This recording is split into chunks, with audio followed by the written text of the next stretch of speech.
అమ్మా, నేను డివోర్స్ తీసుకోవాలి అనుకుంటున్నాను. ఏంటి ఏం మాట్లాడుతున్నావు? కనీసం నన్ను పట్టించుకోవట్లేదు. అరే, ఇంట్లో ఒక పెళ్ళాం ఉంది, దాంతో టైం స్పెండ్ చేద్దాం, సరదాగా బయటకు తీసుకెళ్దామని లేదమ్మా తనకి. వర్క్ వర్క్ వర్క్ అని ల్యాప్టాప్ ముందర వేసుకొని కూర్చుంటాడు. సినిమాకి వెళ్దామంటే ఓటీటీలో చూసుకో అంటాడు.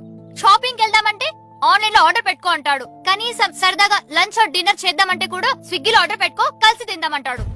అరే, జాబ్ చేస్తా అంటే వద్దంటాడేంటి? ఇవేనా నీ రీజన్స్? నీకో విషయం చెప్పనా? పెళ్లికి ముందు మీ అత్తగారు బ్రెయిన్ స్ట్రోక్ వస్తే అప్పటికప్పుడు 10 lakhs అప్పు తెచ్చి మరీ ఆపరేషన్ చేయించాడు తెలుసా?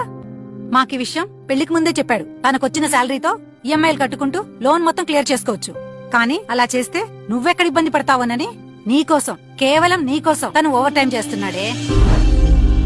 అమ్మను బాగా చూసుకున్నవాడేనే పెళ్ళాన్ని కూడా బాగా చూసుకుంటాడు. అల్లుడు ఎంత మంచివాడంటే పెళ్లికి ముందు 10 లక్షలు అప్పున్నా పైసా కట్నం తీసుకోకుండా నిన్ను పెళ్లి చేసుకున్నాడే. బంగారమే మీ ఆయన. నిన్ను జాబ్ ఎందుకు చేయొద్దన్నాడో తెలుసా? మిడిల్ క్లాస్ అమ్మాయిలు చాలా కష్టపడి పెరుగుతారు అత్తయ్య. పెళ్లికి ముందు తనే వర్క్ చేసి పెళ్ళైన తర్వాత తనే జాబ్ చేస్తానంటే నేను ఎలా ఒప్పుకుంటాను అత్తయ్య?